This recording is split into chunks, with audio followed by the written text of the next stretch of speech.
Hi hello അസ്സാം വലൈക്കും. എല്ലാവർക്കും ഹനാസ് കിച്ചണിലേക്ക് സ്വാഗതം. ഇന്നത്തേത് ഒരു നല്ലൊരു ബ്രേക്ക്ഫാസ്റ്റ് റെസിപ്പിയാണ് കേട്ടോ.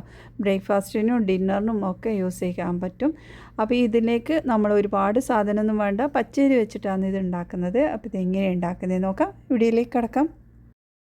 വളരെ സിമ്പിളായിട്ട് ഉണ്ടാക്കാൻ പറ്റുന്ന ഒരു റെസിപ്പിയാണ് കേട്ടോ. അപ്പോൾ ഇതിനായിട്ട് ഞാനിത് പച്ചരിയാണ് എടുത്തത്. 2 കപ്പ് പച്ചരി വെള്ളത്തിൽ കുതിർത്ത് വെച്ച് 3-4 മണിക്കൂർ മുന്നേ കുതിർത്ത് വെക്കണം. ഇനിത് അവിലാണ് കേട്ടോ എടുത്തിട്ടുള്ളത്. അത് അരക്കപ്പോളം അവിലെടുത്തിട്ടുണ്ട്. ഇത് നമ്മൾ കുതിർത്ത് വെക്കണം. കഴുകി വൃത്തിയാക്കിയ ശേഷം നല്ല വെള്ളത്തിൽ കുതിർത്ത് വെച്ച അവിലാണ്. ഇനിതാ ഈ ഒരു പച്ചരി നന്നായി കഴുകി ഊറ്റിയെടുക്കാം.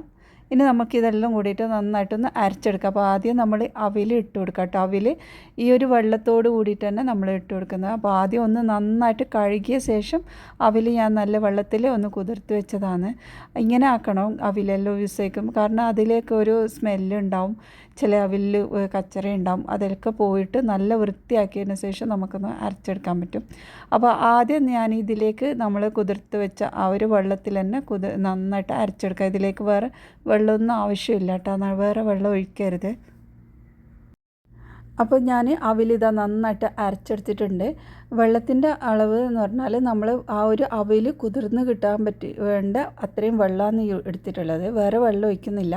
അപ്പോൾ ഈ ഒരു വെള്ളത്തിൽ നന്നായിട്ട് അരച്ചെടുത്തിട്ടുണ്ട്. ഇനി നമ്മൾ ഇതേ വെള്ളത്തിൽ തന്നെ ഈ ഒരു അവിലിൽ തന്നെ നമ്മൾ അരി ഇട്ട് കൊടുക്കുകയാണ്. അരി ഫുള്ളായിട്ട് ഇടുന്നില്ല, നമുക്ക് ഫുള്ള് അരക്കാൻ പറ്റില്ല. അപ്പോൾ പകുതി അരിയാണ് ഞാൻ ഇതിലേക്ക് ഇടുന്നത്. പകുതി ഇട്ടിട്ട് നമ്മൾക്ക് വേറെ വെള്ളം ഒഴിക്കാതെ ഈ ഒരു വെള്ളത്തിൽ തന്നെ അരച്ചെടുക്കാം. അപ്പോൾ ഇത് നല്ല കട്ടിയിലായിട്ട് നമുക്ക് അരച്ചെടുക്കേണ്ടതാണ് കേട്ടോ. അപ്പോൾ നല്ലോണം ശ്രദ്ധിക്കാനുള്ളത് ഇതിൻ്റെ വെള്ളത്തിൻ്റെ അളവ് തന്നെയാണ്. നല്ലോണം ലൂസാവാൻ പാടില്ല, നല്ല കട്ടിയിലായിരിക്കണം. അപ്പോൾ അരക്കുന്ന സമയത്ത് തന്നെ ഇതിന് വേണ്ട പാകത്തിനുള്ള ഉപ്പും ചേർത്ത് കൊടുത്തിട്ടുണ്ട്. അപ്പോൾ ഇതാ നന്നായിട്ട് അരച്ചെടുത്തിട്ടുണ്ട്. ഇനി നമുക്ക് ഒരു പാത്രത്തിലേക്ക് മാറ്റി കൊടുക്കാം. അപ്പോൾ ഇത് നല്ല കട്ടിയിലാണ് ഇപ്പോൾ ഉള്ളത്. അപ്പോൾ ഈ ഒരു കട്ടിയിലാണ് നമുക്ക് വേണ്ടത്. അപ്പോൾ ഇത് നമുക്ക് മാറ്റിയെടുക്കാം. ഇനി അടുത്ത ബാച്ച് ഇടുമ്പോൾ നമ്മൾ അരി ഫുള്ളായിട്ട് ഇടുന്നതുകൊണ്ട് അതിലേക്ക് കുറച്ച് വെള്ളം ഒഴിക്കണം കേട്ടോ. അപ്പോൾ അതിൽ ഓവർ വെള്ളം ഒഴിക്കാൻ പാടില്ല. നമ്മൾ പച്ചരിയിൽ കുറച്ച് വെള്ളം ഒഴിച്ചാൽ തന്നെ നമുക്ക് നന്നായിട്ട് അരഞ്ഞു കിട്ടും. അപ്പോൾ ബാക്കിയുള്ള അരി മൊത്തം ഇതിലേക്ക് ഇടുന്നുണ്ട്. അപ്പോൾ ഇതാ അരക്കപ്പോളം വെള്ളം എടുത്തിട്ടുണ്ട്. ഇത് ഫുള്ളായിട്ട് ഒഴിക്കുന്നില്ല, 1/4 ഭാഗം ഒഴിച്ചിട്ട് ബാക്കിയുള്ളത് അതങ്ങനെ വെക്കാം. നമുക്ക് ആവശ്യമുണ്ടെങ്കിൽ പിന്നീട് ഒഴിക്കാം. നല്ല കട്ടിയിലായിട്ടാണ് നമുക്ക് വേണ്ടത്. ഇഡ്ഡലി ബാറ്ററിൻ്റെ ആ ഒരു കട്ടിയിൽ തന്നെയാണ് നമുക്കിത് വേണ്ടത്. അപ്പോൾ അതുപോലെ നന്നായിട്ടൊന്ന് അരച്ചെടുക്കാം. അപ്പോൾ ഇതാ ഈ ഒരു രീതിയിൽ ഇത് അരച്ചെടുത്തിട്ടുണ്ട്. അപ്പോൾ പച്ചരി നല്ലോണം അരയണമെന്നില്ല, നമ്മൾ അവിൽ നന്നായിട്ട് അരയണം കേട്ടോ. ഇവിടെ ഞാൻ അവിലാണ് എടുത്തത്. അവിലിന് പകരമായിട്ട് നിങ്ങൾക്ക് ചോറ് വേണമെങ്കിൽ ചോറെടുക്കാം, പിന്നെ തേങ്ങ വേണമെങ്കിലും എടുക്കാം. ചോറെടുക്കുന്നെങ്കിൽ 1 കപ്പ് ചോറെടുക്കണം. അവിലായതുകൊണ്ട് ഞാൻ അരക്കപ്പ് എടുത്തത്. പിന്നെ തേങ്ങ ആകുമ്പോൾ അതും 1 കപ്പ് എടുക്കണം. അപ്പോൾ അങ്ങനെയാണ് കേട്ടോ യൂസ് ആക്കേണ്ടത്. അപ്പോൾ ഇത് രണ്ടും കൂടി നന്നായിട്ട് ഇനി മിക്സാക്കി എടുക്കാം. കുറച്ച് ടൈം എടുത്ത് നന്നായിട്ട് ഇതുപോലെ മിക്സാക്കി എടുക്കണം. കൈകൊണ്ട് മിക്സാക്കുന്നതായിരിക്കും നല്ലത്. അപ്പോൾ ഇതുപോലെ മിക്സാക്കിയ ശേഷം നമുക്കിത് കുറച്ച് സമയം റെസ്റ്റ് ചെയ്യാൻ വെക്കണം. അപ്പോൾ ഒരു 3 മണിക്കൂറെങ്കിലും ചുരുങ്ങിയത് വെക്കണം കേട്ടോ. അത് നന്നായി മിക്സാക്കി ഒരു 3 മണിക്കൂർ മാറ്റി വെച്ചതിന് ശേഷമാണ് നമ്മൾ ഉണ്ടാക്കാൻ പറ്റുള്ളൂ. അപ്പോൾ ആ ഒരു ഗ്യാപ്പിൽ നമുക്ക് ഇതിന് വേണ്ട കറികളെല്ലാം ഉണ്ടാക്കാം. അപ്പോൾ ഇത് നന്നായി മിക്സാക്കി വെച്ചിട്ടുണ്ട്. ഉപ്പും എല്ലാം പാകത്തിന് ഇട്ടിട്ടുണ്ട്. ഇത് നമ്മൾ പുളിക്കാൻ വെക്കുന്നതല്ല, പക്ഷേ അതിൻ്റെ ആ ഒരു ഇത് സോഫ്റ്റ്നെസ് വരണമെങ്കിൽ കുറച്ച് സമയം ഇത് മാറ്റി വെക്കണം കേട്ടോ. അപ്പോൾ ആ ഒരു സമയത്ത് നമുക്കിതിലേക്ക് കറി ഉണ്ടാക്കാം. അപ്പോൾ ഞാനിവിടെ ഇറച്ചിക്കറിയാണ് കേട്ടോ ഉണ്ടാക്കുന്നത്. ഇറച്ചിക്കറി, ചിക്കൻ കറി എല്ലാം നല്ല ടേസ്റ്റ് ആയിരിക്കും. മീൻ കറിയും അടിപൊളിയായിരിക്കും കേട്ടോ. അപ്പോൾ ബീഫിലോട്ട് മുളക് പൊടിയും മല്ലിപ്പൊടിയും ഒക്കെ ചേർത്ത് കൊടുക്കുന്നുണ്ട്.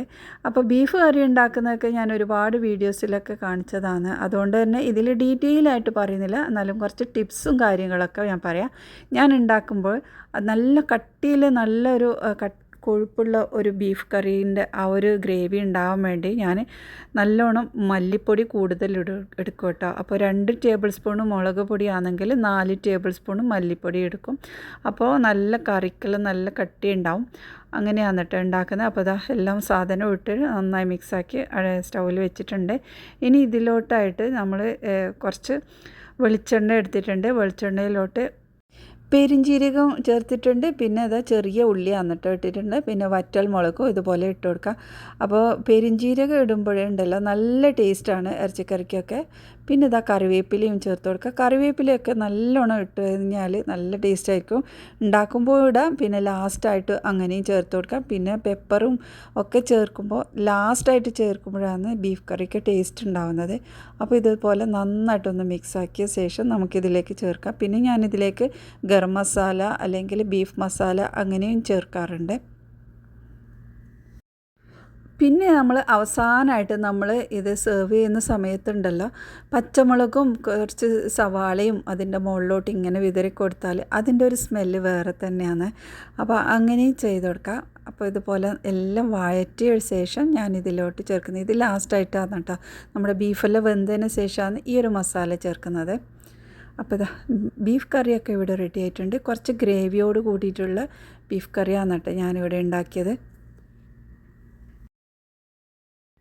പിന്നെ ഇതാ നമ്മൾ ഇതിൻ്റെ മുകളിലോട്ട് കുറച്ച് ഗരം മസാല ലാസ്റ്റായിട്ട് ഒന്ന് ഇട്ട് കൊടുക്കുന്നുണ്ട് കേട്ടോ. അപ്പോൾ ഇത് കുറച്ച് ഗരം മസാല പിന്നെ കുരുമുളക് പൊടി അങ്ങനെയൊക്കെ ചേർത്ത് കൊടുക്കാം. ഇനി ഇതാ ഞാൻ ഇതിലേക്ക് ഈ ഒരു സെയിം പാത്രത്തിലോട്ട് കുറച്ച് വെളിച്ചെണ്ണയാണ് എടുത്തിട്ടുള്ളത്. അതിലേക്ക് കുറച്ച് സവാള, ഒരു പകുതിയിലായിട്ട് സവാളയും ചേർത്തിട്ടുണ്ട്. പിന്നെ കുറച്ച് ചെറിയ ജീരകവും ഇട്ടിട്ടുണ്ട് കേട്ടോ. അത് രണ്ടും കൂടി ഇട്ട് ഒന്ന് നന്നായിട്ടൊന്ന് വഴറ്റിയെടുക്കാം. അപ്പോൾ അതാ നമ്മുടെ മാവ് ഇവിടെ റെഡി ആയിട്ടുണ്ട്. ഇനി നമ്മൾ വഴറ്റി വെച്ച സവാളയും ചെറിയ ജീരകവും ഇതിലേക്ക് ചേർത്ത് കൊടുക്കാം. എന്നിട്ട് ഒന്നും കൂടെ നന്നായിട്ടൊന്ന് മിക്സാക്കി എടുക്കാം. അപ്പോൾ ഇതുപോലെ റെഡിയാക്കിയ ശേഷമാണ് നമ്മൾ ഇത് ഉണ്ടാക്കുന്നത്. നമ്മൾ ഇത് ഉണ്ടാക്കുന്ന സമയത്ത് മാത്രമേ ചേർക്കാവൂ കേട്ടോ. ഈ ഒരു ജീരകവും സവാളയും മുമ്പേ ചേർത്ത് മിക്സാക്കി എടുക്കരുത്. നമ്മൾ ലാസ്റ്റായിട്ട് നമ്മൾ ഉണ്ടാക്കുന്ന ആ ഒരു സമയത്ത് നമ്മൾ ഇതുപോലെ ഇട്ട് നന്നായിട്ടൊന്ന് മിക്സാക്കി എടുക്കാം. ഇത് നമ്മൾ ഈ ഒരു അരിയൊക്കെ അരച്ച് ഫ്രിഡ്ജിൽ വെച്ച് പിറ്റേ ദിവസം വേണമെങ്കിലും ഉണ്ടാക്കിയെടുക്കാം കേട്ടോ. അങ്ങനെയാണെങ്കിലും നല്ല സോഫ്റ്റ് ആയിട്ടുണ്ടാവും. അപ്പോൾ അതാ ഞാനിവിടെ അപ്പച്ചട്ടിയിലാണ് ഉണ്ടാക്കുന്നത്. അതിലോട്ട് കുറച്ച് വെളിച്ചെണ്ണയാണ് വയ്ക്കുന്നത്. വെളിച്ചെണ്ണയിൽ ഉണ്ടാക്കുമ്പോൾ അതിന് നല്ല ടേസ്റ്റാണ്. അപ്പോൾ ഇതാ വെളിച്ചെണ്ണ ഒരുപാട് വെളിച്ചെണ്ണയിലേക്ക് അല്ല നമ്മൾ യൂസ് ആക്കുന്നത്, കുറച്ച് വെളിച്ചെണ്ണയാണ് നമുക്ക് വേണ്ടത്. അപ്പോൾ ഇത് എണ്ണ നല്ല ചൂടായ സമയത്ത് നമുക്കിതിലേക്ക് ഒരു കയ്യിൽ ഒഴിച്ചു കൊടുക്കാം. നല്ല ചൂടാവണം, ഫ്ലെയിം ഫുള്ളാക്കി വെച്ച് നല്ല ചൂടായ സമയത്ത് നമുക്കിതിലേക്ക് മാവ് ഒഴിച്ചു കൊടുക്കാം. മാവ് ഒഴിച്ച ഉടനെ നമുക്ക് ഫ്ലെയിമിൽ മീഡിയം ആക്കി വെക്കണം കേട്ടോ. ഇനി ഇത് ഒന്ന് അടച്ച് വെച്ച് വേവിച്ചെടുക്കാം. അപ്പോൾ അടച്ച് വെച്ച് ഒരു 2 മിനിറ്റ് വരെ വെയിറ്റ് ചെയ്താൽ മതി. അപ്പോൾ നമ്മുടെ അപ്പം ഇവിടെ റെഡി ആയിട്ടുണ്ട്. അപ്പോൾ നല്ലോണം കട്ടിയായിട്ട് ഒഴിച്ചിട്ടുണ്ടെങ്കിൽ അതിൻ്റെ നടുഭാഗത്ത് വെന്തിട്ടുണ്ടാവില്ല. അപ്പോൾ അങ്ങനെയാണെങ്കിൽ ഇത് സൈഡിലോട്ടൊന്ന് നീക്കിയ ശേഷം അതിൻ്റെ നടുവിലോട്ട് ഓയിൽ ഇതുപോലെ ഒന്ന് കോരി ഒഴിച്ചാൽ മതി. അപ്പോൾ അത് ആ നടുഭാഗത്തും നന്നായിട്ട് വെന്തിട്ടുണ്ടാവും. അപ്പം നടുവിലെല്ലാം നല്ല സോഫ്റ്റാണ്, നല്ല നാരോട് കൂടിയിട്ടുള്ള ഒരപ്പമാണ് കേട്ടോ ഇത്. അപ്പോൾ അതാ നമ്മൾ വീണ്ടും ഒന്ന് ഒഴിച്ച് കാണിച്ചു തരാം. അപ്പോൾ ഇതിലേക്ക് നല്ലോണം ഓയിൽ വേണ്ട, ഒരു മുങ്ങുന്ന വിധത്തിലല്ല, എന്നാൽ സൈഡെല്ലാം ഒന്ന് ഓയിൽ ഉണ്ടാവണം, അങ്ങനെയാണ് കേട്ടോ വേണ്ടത്. അപ്പോൾ അതാ ഇതുപോലെ ഒഴിച്ചതിന് ശേഷം നമുക്ക് അടച്ച് വെച്ച് വേവിച്ചെടുക്കാം. ഒഴിക്കുന്ന സമയത്ത് നല്ല ചൂടായിട്ടുണ്ടാവണം ഓയിലിൽ ചൂട് കുറഞ്ഞിട്ടുണ്ടെങ്കിൽ നമുക്ക് ഈ ഒരു പെർഫെക്ഷൻ കിട്ടില്ല കേട്ടോ. അപ്പോൾ അത് നന്നായിട്ട് ശ്രദ്ധിക്കണം. നല്ല ചൂടായ സമയത്ത് ഇതിലേക്ക് മാവ് ഒഴിച്ചു കൊടുക്കാം. ഒഴിച്ചിട്ട് നമുക്ക് 2 സെക്കൻഡ് കഴിഞ്ഞിട്ട് തീ ഒന്ന് കുറച്ച് വെക്കാം. അപ്പോൾ അതാ നല്ല സോഫ്റ്റും നല്ല ക്രിസ്പി ആയിട്ടുള്ള ഒരപ്പമാണ്. ട്രൈ ചെയ്ത് നോക്ക്.